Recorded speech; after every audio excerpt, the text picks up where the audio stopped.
जाता हूँ। फिर तो आनंद फनन में अति शीघ्र श्री श्री जी ने खीर बनाई और बाबा को दंडवत प्रणाम करके अपने घर को चली गई। श्री रूप जी ने श्री ठाकुर जी को भोग लगाया। श्री ठाकुर जी ने भी आज बड़े प्रेम एवं चाव से खीर भोग अरोगा, क्योंकि यह खीर साक्षात श्री श्री जी के कर कमलों द्वारा बना था। तत्पश्चात श्री सनातन जी को खीर प्रसाद परोसा गया।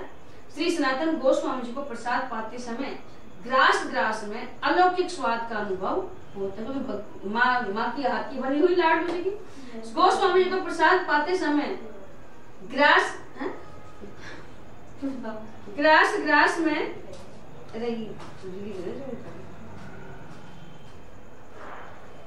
अलौकिक तत्पश्चात श्री सनातन जी को खीर प्रसाद परोसा गया। सनातन गोस्वामी को प्रसाद पाते समय ग्रास में अलौकिक स्वाद का अनुभव होता था।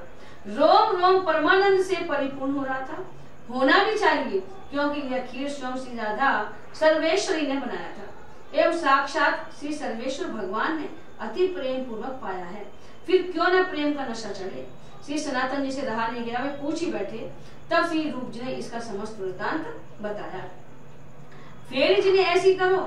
श्री सनातन जी समझ गए कि वह बालिका कोई अन्य नहीं, साक्षात श्री श्री जी ही थी। अतः आप श्री रूप जी से बोले, भैया देखो, पुनः कभी भी ऐसा नहीं सोचना। आज श्री स्वामी जी को तुम्हारी इच्छा पूर्ण करने के लिए कितना श्रम करना पड़ा। खुद स्वयं सामान लेके खुद ने बनाई है अपने हाथों से। श्री सनातन जी की बात सुनकर श्री रूप जी प्रेम विभोर हो गए। रूप गुण गान होत कान सुनी सभा सब, अति अकुलान प्राण मोर छासी आई है। बड़े आप धीर रहे ठाड़े ने शरीर, सुधी बुद्धि में न आवे ऐसी बात ले दिखाई है। सीढ़ी घुसाई कर्णपुर पाछे आए देखे आछे, नेको ढिंग भय श्वास लगो तब पाई है। मानो आगी आँच लागी ऐसो तन चिन्ह भयो नयो, ये प्रेम रीति कापे जात गाई। एक बार वैष्णव समाज में श्री रूप गोस्वामी जी के मुख से श्री राधा कृष्ण के रूप गुण लीला का गान हो रहा था, जिसे कानों से सुनकर सभा में उपस्थित सभी भक्तों के प्राण व्याकुल हो गए एवं सभी को मूर्छा सी आ गई। परंतु आप श्री रूप जी बड़े धैर्यवान थे, अतः यद्यपि आपको भावावेश में देह का भान भी नहीं था, फिर भी खड़े ही रहे और खड़े खड़े ही रूप गुणगान करते रहे। उस समय आपने प्रेम की ऐसी रहस्यमयी स्थिति का दर्शन कराया जो कि बड़े बड़े भावज्ञों की बुद्धि में नहीं आ सकती। उसी समय आपको श्री कर्णपुर गोस्वामी जी ने पीछे से आकर भली भांति से देखा तो श्री रूप जी यथार्थ में पूर्ण रूप से स्वस्थ लग रहे थे, किसी प्रकार की आकुलता नहीं थी। परंतु जब श्री कर्णपुर जी आपके समीप आए तो श्री रूप जी की श्वास इनके शरीर को लगी, तब वे आपके प्रेम प्रभाव को समझ पाए। श्वास का स्पर्श होते ही आपको ऐसा लगा कि मानो अग्नि की लपट लग गई हो तथा इनके शरीर पर अग्नि से जलने का चिन्ह भी बन गया। श्वास से अर्थात फफोले पड़ गए। श्री रूप जी इस प्रेम की नवीन रीति भला किससे गाई जा सकती है। प्रेम ग्रह की अग्नि में था जल रहा, जिनकी सांस गरम नहीं फूला हो गया। असल प्रेम याद करते हैं, बाकी सब मूर्छित होगा, अभी मूर्छित ना होगा, इनमें वैसे आपको लान प्राण मूर्छा सी आई है। श्री रूप जी विरह का प्रसंग वर्णन कर रहे थे। इस प्रसंग को सुनकर भक्तों के प्राण बस व्याकुल हो रहे थे। इस प्रसंग को सुनकर भक्तों के प्राण व्याकुल हो रहे थे तथा कितने तो मूर्छित हो गए, बुद्धि में न आवे। यह बात किसी के समझ में नहीं आ रही थी कि क्या कारण है। जिस विरह प्रसंग को सुनकर हम सभी व्याकुल हो रहे हैं, उसी प्रसंग के वर्णन करने पर इनके तन मन में विरह प्रेम का कोई भी लक्षण तक दिखाई नहीं दे। बात क्या है आखिर? नयो ये प्रेम रीति, नयो प्रेम का भाव यह कि जैसे एक हाथी छोटी मोटी ताल तलैया को तो अपने पौरुष से क्यों न मत डाले, परंतु वही हाथी जब महासमुद्र में जा पड़ता है तो वह उसे क्षुब्ध करने में असमर्थ हो जाता है। छोटी मोटी तो मत ले, वहां तो वह स्वयं ही डूब जाता है। ठीक इसी प्रकार से जब प्रेमा भक्ति रूपी हाथी सामान्य भक्तों के हृदय सरोवर में प्रविष्ट होकर तो उथल पुथल मचा देता है, सामान्य भक्त जो बिल्कुल ना करें। लेकिन श्री रूप गोस्वामी जी जैसे महापुरुषों के हृदय रूपी महासमुद्र में प्रेम रूपी हाथी उथल पुथल न मचाकर वह अपने आप में शांत भाव से निमग्न हो जाता है। पुनः प्रेम पवन है। पुनः प्रेम क्या है? पवन है। सामान्य प्रेमी तूल रुई के समान है। सामान्य प्रेमी अपन है या और भी अपन जो है वो तो रुई के समान है, जो नेक्स्ट जर्नी पकड़े जल जाएगा। और ये पवन और विशेष प्रेमी हेम पिंडवत है। जैसे पवन रुई को तो उड़ा कर ले जाता है, परंतु हेम पिंड को नहीं उड़ा सकता। बर्फ का जो बड़ा सिला रहे ना, उनको ना हवा से कोई फर्क ना पड़े। ठीक उसी प्रकार से प्रेम सामान्य प्रेमी को भले विचलित कर दे, परंतु विशेष प्रेमी भक्त तो अविचल धैर्य वाले होते हैं। उस स्थिति में पहुंचकर प्रेम को भी समाधिष्ट होना पड़ता है। महापुरुषों की कृपा प्रसाद के बिना इस स्थिति को प्राप्त करने की तो बात ही क्या, इसको समझना भी महान कठिन है। श्री रूप गोस्वामी जी ऐसे ही प्रेम के महासमुद्र थे। यथा हृदय सरोवर छल छलई देत गंध जपोर महासमुद्र परे जब पावत और न छोड़। कहूँ बिंदु द्वे कहूँ चुल्लू भर जान और मूल सिंधु रस रसिकता रूप सनातन मान। कहीं बिंदु है, कहीं बिंदु, कहीं चुल्लू भर, और मूल सिंधु है वो रसिक जो सारन वैसे सनातन जी को मान। श्री गोविंद चंद्र आए निसी को स्वप्न दियो कही भेद सब जासो पहचानिए। रहो में खीरत मांझ पोसे निसी भोर सांझ सींचे दूध धार गाय जाए देखी जानिए।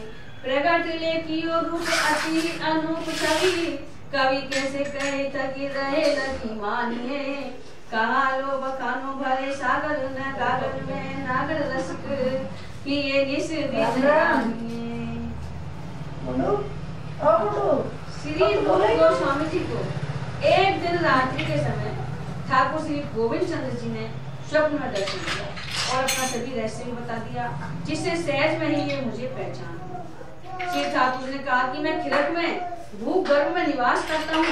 एक गाय नित्य प्रति सुबह शाम एवं रात्रि को भी अपने दूध की धार से मेरा अभिषेक करती है। ऐसे एक संत था, वो गुफा में जाकर भजन करवा लगा। अब भगवान ने सोचा कई दिनों का दूध कुछ भी नहीं है, तो एक गाय रोज आ गई गुफा में और आके और बिना काढ़े ही दूध दे देगी। तो महाराज वसंत भगवान वो अपना पहली बताऊंगे, तो वो हष्ट पुष्ट हो गया। तो एक दिन ग्वाला ने कहा कि गाय अपना जावे खाए, रोज न जावे और फिर आ जावे। तो एक दिन ग्वाला को पीछे पीछे चलो, जब जाके उन्हें देखोगे गाय गई वहां गुफा में और दूध देता। जब उन्हें देखते दूसरा कौन है, जब देखे तो संत तो बापू प्रणाम करे, वो बापू प्रणाम करे। मतलब भाई तुम्हारे दृष्टि से, और देखो ये गौ माता है, जो ही यहाँ से होगा तो भगवान अपना आप भेजते जो उनके पास, जो भगवान पास उतरे में ने वहाँ को अपने आप वह सुविधा पहुँचाएगी। तो दूध की धार से मेरा अभिषेक करती है और मेरा पोषण भी करती है, इन्हीं में से अस्पुष्ट भी रहता हूँ। आप वहाँ जाकर के देखिए, तब स्वयं समझ जाएंगे। श्री ठाकुर जी के संकेत अनुसार श्री रूप गोस्वामी जी ने श्री गोविंद देव जी भगवान का स्वरूप प्रकट किया। गोविंद देव जी ठाकुर श्री गोविंद देव जी की अत्यंत ही अनुपम छवि है। भला कोई कवि उस छवि का वर्णन कैसे कर सकता है। इस बात पर पूर्ण विश्वास है कि उस छवि के दर्शन मात्र से ही मन बुद्धि एवं समस्त इंद्रिय चकित हो जाते हैं। श्री प्रियादास जी कहते हैं कि मैं रूप जी, श्री रूप जी की महिमा तथा श्री गोविंद देव जी की शोभा का कहाँ तक वर्णन करूं। क्या कभी गागर में सागर भरा जा सकता है, छोटे में बड़े को अपनाया जा सकता है? अर्थात नहीं। चतुर रसिक जन रसिक केंद्र चूड़ामणि श्री राधा गोविंद जी का एवं परम रसिक श्री रूप गोस्वामी जी निरंतर हृदय में ध्यान करते हैं। श्री गोविंद चंद्र जी यह द्वापर युग के अंत में भगवान श्री कृष्ण जी के प्रपोत्र श्री वज्रनाभ जी द्वारा प्रतिष्ठित श्री विग्रह है। वज्रनाभ जी ने करवाया तो विग्रह प्रतिष्ठित गोविंद। कालांतर में भूगर्भ गर्भस्थ हो गए थे, अंदर चला गया। अब आप श्री रूप जी के प्रेम भक्ति को रिझकर पुनः प्रकट होकर भक्तों को आनंद देना चाहते हैं। अतः स्वप्न में दर्शन देकर अनुरोध किया कि मैं इस गोमा टीला के अंदर हूँ। भगवान ने दर्शन दिया इनको कि मैं इस टीले के अंदर हूँ, मुझे बाहर निकालकर मेरी सेवा पूजा का विस्तार करो। कवित्व में जो खिरक शब्द आया उसे वर्तमान में गोमा टीला कहते हैं। खिरक जो गाय वाय खिरक सब जगह, तो वह गोमा टीला है। स्वप्नांतर सहसा ही श्री रूप जी की नींद खुल गई। स्वप्न की झांकी का दर्शन एवं मधुर वचनामृत का स्मरण कर आपका रोम रोम पुलकायमान हो गया है।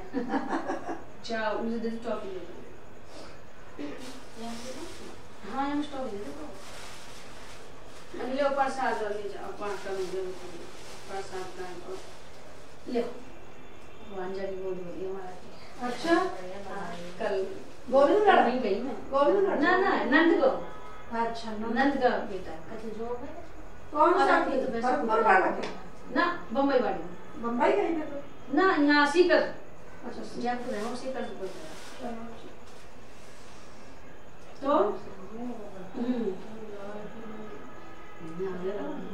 हाँ नींद खुल गई यानी किरक शब्द गोमटला को कहते हैं। स्वप्नांतर सहसा ही श्री रूप जी की नींद खुल गई और स्वप्न की झांकी का दर्शन एवं मधुर वचनामृत का स्मरण कर आपका रोम रोम पुलकायमान हो गया। प्रातः काल दैनिक कृत्य करके जो उठे तो क्या देखते हैं कि एक श्याम वर्ण सुंदर ब्रज बालक मधुर मुस्कान पूर्वक कह रहा है, बाबा मैं गोमट टीला पर नित्य गाय को दूध की धार बहाते हुए देखता हूँ, न मानो तो सोम चल कर देख लो। भगवान बालक का रूप में बतावा। यह सुनते इसी रूप जी को स्वप्न का स्मरण हुआ है। स्वप्न दिखाई दे मैं गोमट इलाके में तुम निकाल लो। विचार किया तो स्वप्न दृष्ट स्वरूप एवं इस बालक के स्वरूप में कोई भेद नहीं था।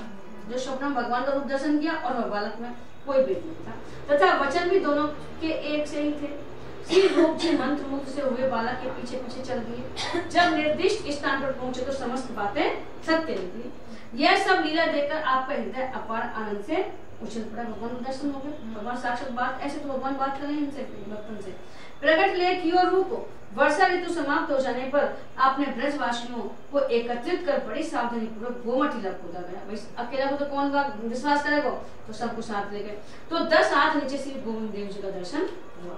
अति अनूप छवि श्री गोविंद देव जी का दर्शन कर एवं उनकी छवि पर मोहित होकर स्वयं श्री रूप गोस्वामी जी कहते हैं, इसमें राम भंगी त्रय परिचिताम सात्री विस्तीर्ण दृष्टिम वंशी ज्ञानस्ताधर किशलाय उज्ज्वलम चंद्रकेन गोविंदाख्यम हरित नुमिते केसी तीर्थ कंठे मां प्रतिष्ठास्तु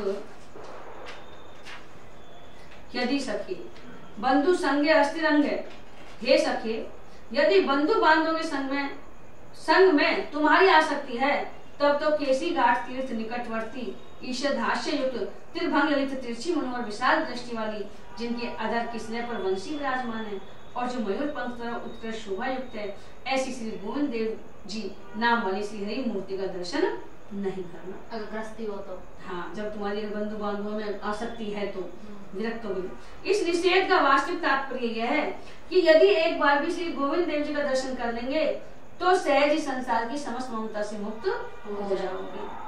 और अब ममता से मुक्त होना चाहे अपन तो या में भी हमारे बाबू जी कहा तुम दो नावन में पैर रखो, या में भी गृहस्थी भी चाहिए तुमको और भगवान भी चाहिए तुमको, तो इधर का है इधर का फिर वाई बीटेक करो ने। जब एक गुरु जी है पंडित जी है वैसे नॉर्मल उन्होंने की कि तेरा जीवन में एक ब्रजवासी आएगा और तेरे जीवन में पलट देगा। उनका से तो सच में गोवर्धन सुबह गांव में एसएमएस में डॉक्टर है तो वे और रवि दोनों साथ में पास में कमरा लेवा लगा और रवि और पास में रहेगा। चलो ब्राह्मण है ब्रज है ब्रज गोवर्धन में मकान है उनको घर पे गोवर्धन जी की छोटा सा पूजा करे वहाँ पे।